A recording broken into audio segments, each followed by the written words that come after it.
Hi guys, Assalamu alaikum wa rahmatullahi wa barakatuhu. I hope you guys are doing amazing. In today's video, I am going to literally change your entire mentality about your haters, your bullies, people who are mean to you, people who insult you, people who try to bring you down. So inshallah, this is a message from Allah to you, and I am just a medium to it. Alrighty, so I believe that if you pay attention to every single thing I share in this video, you are literally going to stop caring about what people think about you. And will it be just within a matter of snaps? Not really. But once you start constantly telling these things over and over again to yourself, will you finally stop caring about people and not be that people pleaser or that insecure person that is constantly wondering as to what people think about you? Yes, that is definitely gonna change. I used to stop viewing myself through the lens of my hater, but now it's almost like even on social media, if I see a hate comment, I look at it and I feel nothing towards it because that is just not my reality.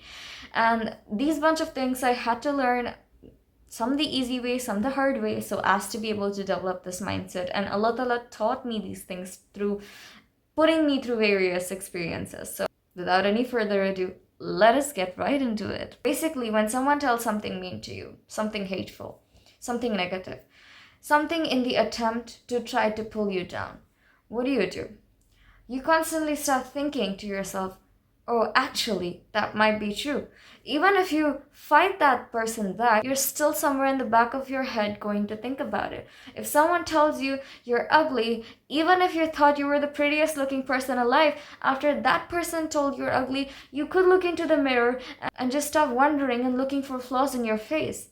And as it is rightly said that a lot of people's insecurities, like most of my insecurities, were pointed out to me by other people. It was never that I was born thinking that this is ugly about me or that's ugly about me. It was always people that tried to put that into my mind, that after that I started looking my own self through their lenses. If someone tells you, hey, you're dumb, then even if you think you might make sense, at the times where you do make sense, where you do have a rational point, you will constantly overthink, rethink your statements. You will rethink before talking because how you are has been called dumb by a certain people. At the same time, if someone's telling you that you're an evil person, for all you know, you may have done 10 things for yourself to make yourself happy and satisfied of the kind of human being you are. You might be trying to repent. You might be trying to be a good person. You might be trying to make up for your sins and mistakes. But just because someone told you, hey, you're evil, you might end up looking at yourself that way. That is natural. But today we are going to change that. And when you're finally done looking at yourself the way they wanted you to look at yourself, congratulations, because you have been successfully manipulated by them. If only you knew that every hateful or negative comment, especially ones as negative as you're ugly, you're dumb, you're evil, everything about you is bad, or if somebody's constantly trying to make fun of the way you are, it's never because they're saying the truth. Why do we end up believing in them? Your brain actually does not understand the difference between what you tell it and what is the truth. If it is true in case of self-talk, imagine constantly listening to narratives about yourself by random people. Again, even in this case, it is your brain doesn't point out this is some rando stranger that is miserable themselves, so they are making a comment on you. Your brain doesn't process all of that. What is it that your brain processes? The voice, the narrative, what you get to see or what you get to hear with your ears, right? And that is why your social circle and the people that you surround yourself, all of them have to be good, positive. Listen, we can be exposed to negativity, hatefulness, that's very commonly spread in this world, and we can develop ways to combat that. But if you have an option of putting those people at an arm's length and not ever wanting to see them again, then why do you choose for yourself that survival or that struggle? Why do you choose for yourself the otherwise, which is having them over and having to learn how to deal with them? Why do you have to deal with them in the first place, is my question. And yes, when it comes to people in general, going out in the world, going to school, going to college, going to work, going to network with people, for social gatherings, religious gatherings, there are going to be people everywhere, even in your family, that are going to be negative. But what about when you're able to choose the people that you can surround yourself with? Even then, if you choose miserable people, then you need to look into yourself. Do you like the negativity that they give off? You don't. So stay away, pull back. You don't need such people in your life. So coming back to, they were able to successfully manipulate you because our brain doesn't sit back and understand, okay, what is it that made this person say that? It doesn't go back to the past and try to assess your past behaviors and compare it with the statement to finally form a conclusion. It doesn't do all of that. What it does is, until this adapts to it. And people know that. Your haters know it. And that is why they were able to successfully manipulate you. Things I'm going to be telling further in the video, you make those things the reality of your life by writing them down at least 10 times a day, or even replaying this video to hear all of those things. See, here I'm not even trying to make up a whole story. This is basically me pulling you out of your mythical life and truth bombing you. That's all I'm gonna do. These people manipulate you because they have nothing going for themselves in their life. They are miserable in their lives. If somebody sees you, maybe they have an insecurity about themselves and they see that on you. But they see you really confident. Even after having that particular aspect in yourself, they're like, how is this person able to pull this off so well? I'm so underconfident about it. And that's why they hate. They want to bring you down because they're already below you. This is not a myth. This is not a random line that's come about. This is a fact. That if somebody is below you, if somebody is in misery, they want to pull you into that. If somebody is full of negativity, they want to pull you into that negativity. Negativity is contagious. The thing with negativity is it spreads like a disease. You think of any disease. Coronavirus. It was a disease that spread so vastly. But opposite to that, positivity can also be spread. But one thing you need to take care of positivity, because it is precious, is you guard it. Again, that just gets me back to one of the things that I stated earlier in this video, that you protect your energy. If you can avoid such people, avoid them. If somebody has an insecurity about themselves and they see you don't have it and you're confident, if you're carrying it well, they're gonna want to put you down. You know the reason why people want to put you down? It is because they look at you and they're jealous. Literally, that's the mentality of a hater. And they say something out of jealousy so that they want you to feel bad about that thing that they envy so much. There were a bunch of girls who were my neighbors and I didn't get along with them. My sister was in the lane, she was cycling, and she cycled towards the end of the lane, and one of the sisters, she was telling it out aloud that how she thought our then school was not a good school and all the cheap people go there. So she was calling us cheap, right? And my sister comes and tells me that. And we react, of course, we were kids, we pretty much got into a fight. And then coming out of it, when we were friends, we were trying to normally tell them how, okay, so the Indian boards, there's CBSE and ICSE is like the toughest board. ICSE was our board. There's a lot of knowledge that is conveyed to you if you choose that board. It's basically the best board in India. And then there is state board, which is the board for every state, basically. It has been released by the state. But the knowledge that's shared in ICSE board is way more than CBSE and state board. And not looking down on any of those, because I myself studied in a junior college which has state board. We were just discussing the boards and I was telling her that, hey, you think our school is cheap? I think it has ICSE board and the textbooks are from Oxford, and like our knowledge levels are really high because of the board. And so we were like, what's your board? What is the board of your school? And she told us CBSE board.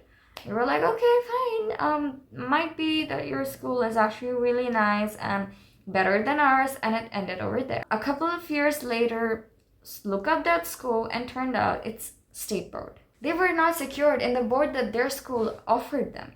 That's why they lied to us. It was state board since many years. It's a 30 or 40-year-old school, but they told us it's CBSE, which is the Central Board of Secondary Examination. So definitely they were insecure about their board. Listen, it's not a board to look down upon, but they were insecure about it. That's why they lied to us about it. And that's why they put our school down in the first place, because they knew the board that we had is the best board of India.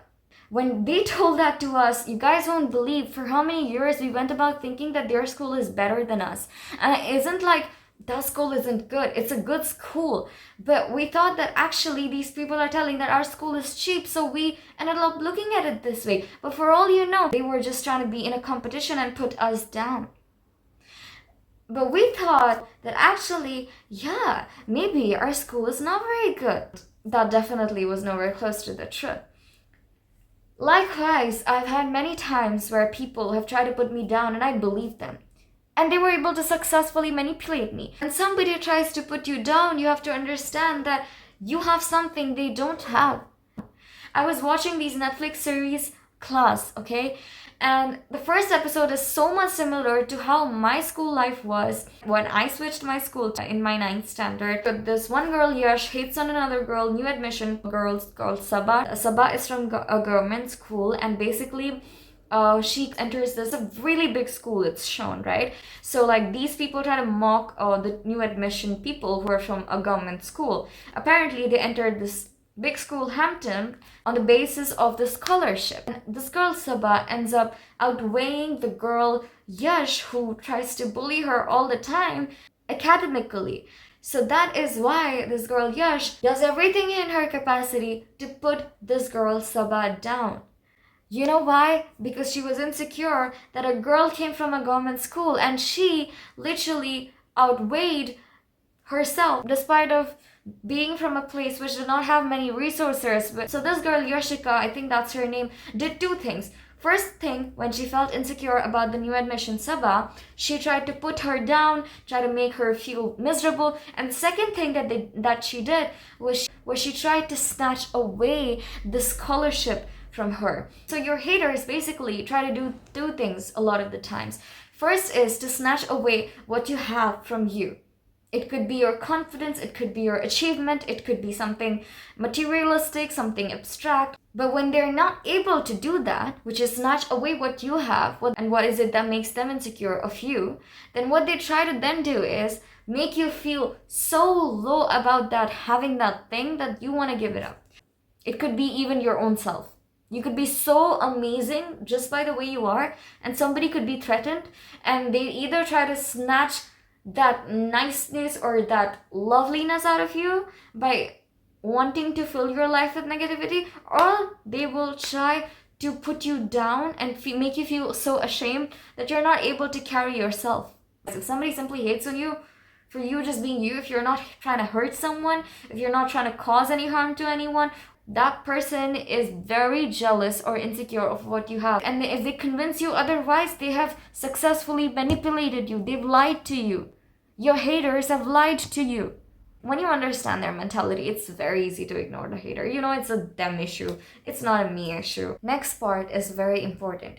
Pay close attention to it. Everyone is biased towards their own experiences of the world, and thus, as a result, their own perspectives of the world. Look, everyone looks at this world through their own lenses. All they care about is their experience of the world. All they look at something or some situation or some person through is their analogy of this world, their idea of this world, which was based on their personal experiences. That is why they say empathy and sympathy are two very different things. Empathy is basically understanding the pain of someone, pretty much being able to feel their pain while they're going through it. That's how well you can understand them. That's empathy for you. But sympathy is apparently just trying or attempting to feel bad about someone or something. I don't know how that happens to me. This word is used when you're actually not able to empathize with somebody for their situation, but you want to feel bad about them because somewhere in your heart you know it's bad. Why do we have that lack of empathy? Because when we're born, we go through life and experience it all by ourselves. And then all we are biased towards is our problems. We try to maximize our problems over others' problems, basically, which is we try to minimize others' problems. When I had switched my schools in 9th standard, I had gone through a very traumatizing event in my 8th standard. Towards the end, there were a lot of things happened that had taken a toll on my mental health.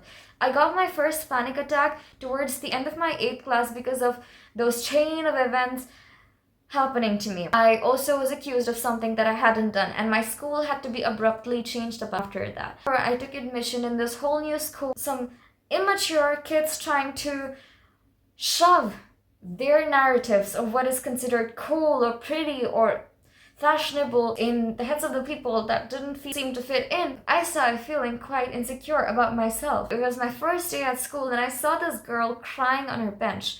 My entire school was switched, but this girl, her section was switched. And you know what? I was like, actually, let's not try to minimize her problem.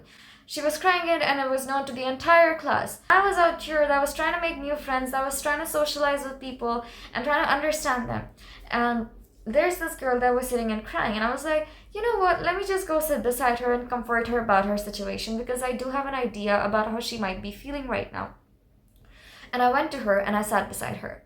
We had a 1-hour conversation about the school and me trying to comfort her. And then the bell rang and we went to the other class where she actually met the friends that she was separated with by sections. I was actually taken aback when I saw her sit with them and whisper something to them about me, and they all were looking at me and smirking at me. And I was like, whoa, I didn't just sit with this girl, get vulnerable with her, and talk to her and try to comfort her and have her and her friends give a look to me after they were done whispering something about me in their ears. So I was like, you know what? I should avoid talking to the girl. After that day, that girl was like really not talking to me. She was quite mean. And if anything, she turned out to be a big time bully. Told me a lot of mean things, put me down, insulted me, so on and so forth. And she tried to make me feel like I'm not really cool enough. She didn't talk. And these kids they were like addicted to the word cool. Okay? If anybody wasn't according to their standards, they would just push that kid away. So maybe I was one of those kids for them. And she was really mean to me, didn't even sit, didn't talk about after that.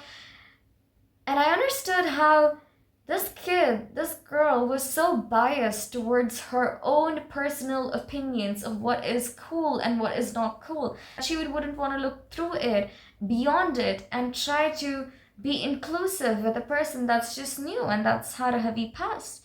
And I was like, I didn't just give her a whole counseling session from my end, whatever I could, and that girl just went and whispered something about me. Maybe they were gossiping. And many events like that happen in school later on. This girl is really selfish towards her personal opinion of the school, towards her experience. Maybe that very day when I was telling her that, she took it all in, she comforted herself, felt better about it in the moment after listening to my own side of the story about my own past, and that's it. That's where it ended for her, I guess, because I wasn't considered cool according to the standards of that school. So that was my lesson, that nobody can actually, if they don't want to, nobody can go past a certain feeling that they're feeling because of their own biases towards this life, and it's very, very difficult to go past that, to look beyond your preferences and to be accepting.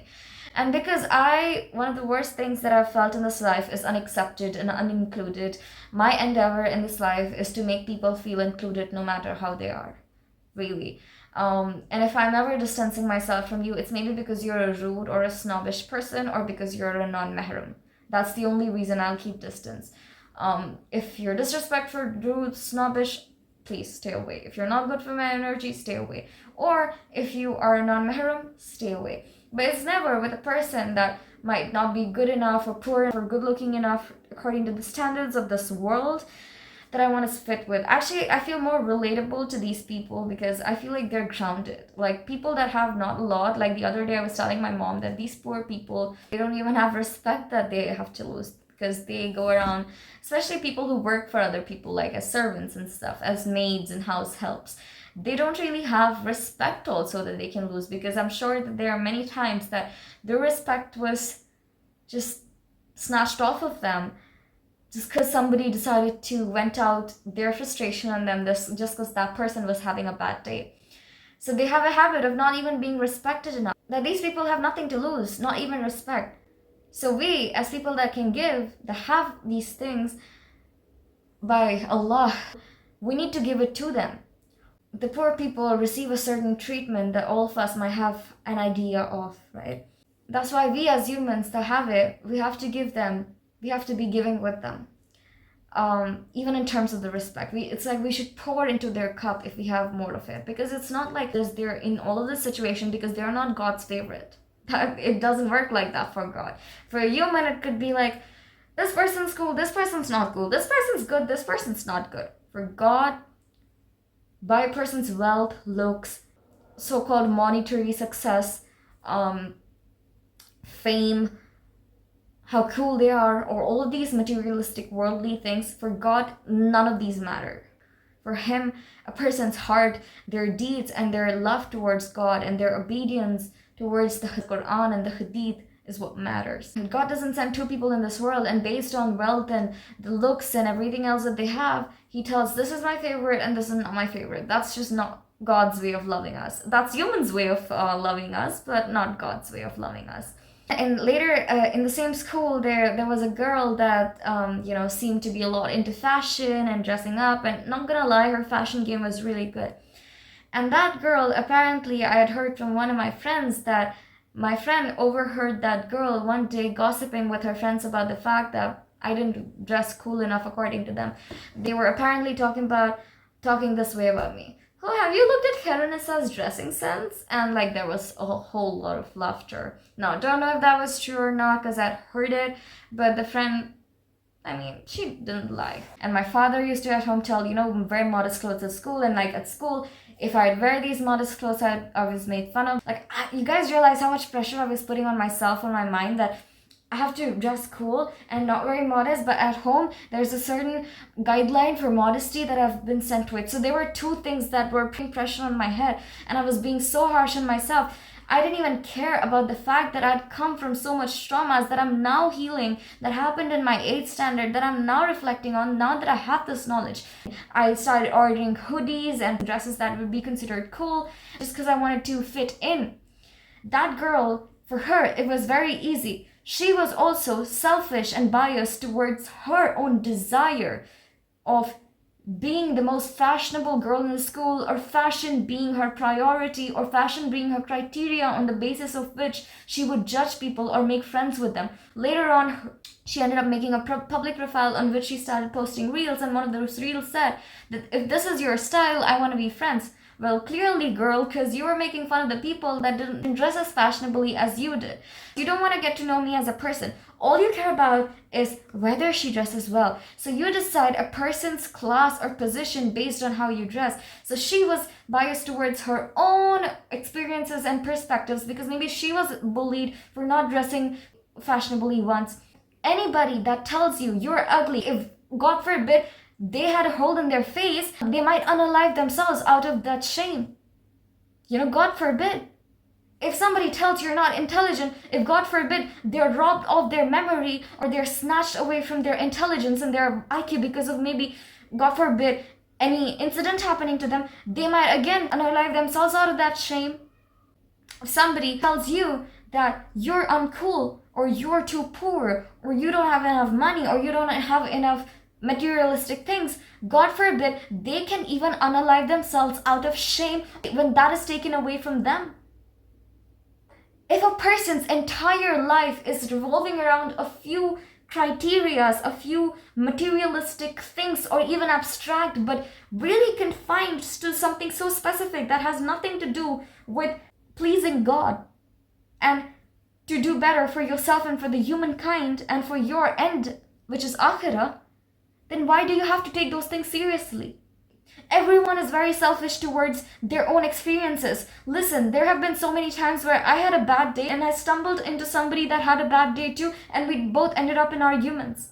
Turned out that that person was having a bad day as well. One of us could have understood, but we were both biased and selfish towards our own issues. That's how we are as humans. We're selfish. We're all really, really selfish. So you go ahead and be selfish too. Be selfish towards your past experiences. No, I've gone through enough. I'm not gonna let you walk all over me again. That's it. And it's not even about the haters. As humans, this is just a fact that we tend to be more biased, more selfish towards our experiences of the world. That's just how it is. See, if I've had a trauma, for example, being bullied in my younger years of school, I can definitely empathize and relate with another girl who was bullied in the younger years of her school more than I can relate with somebody that I don't share the same trauma with. Take these people on social media. Like a lot of red pill content creators that are misogynistic towards women. For example, the Fresh and Fit podcast. The reason their podcast is dedicated to talking down upon women is because of their crappy experiences with women. First of all, because of their selecting process. They chose promiscuous women, and all they talk about now is a promiscuous woman. They don't talk about a normal, religious, modest woman. They don't even consider addressing such women in their podcast because they're driven by their rage, their anger against promiscuous women. But then they also want to choose for themselves promiscuous women. When you see a red pill content creator empathize with another guy that is younger, 15-year-old, maybe once who they were, and tells them that, this girl is not good for you, it's because this guy went through pain himself in terms of with a girl. Some breakup, some experience, and that's why his narrative, the way he shares his message is so intense and is so much like full of rage, right?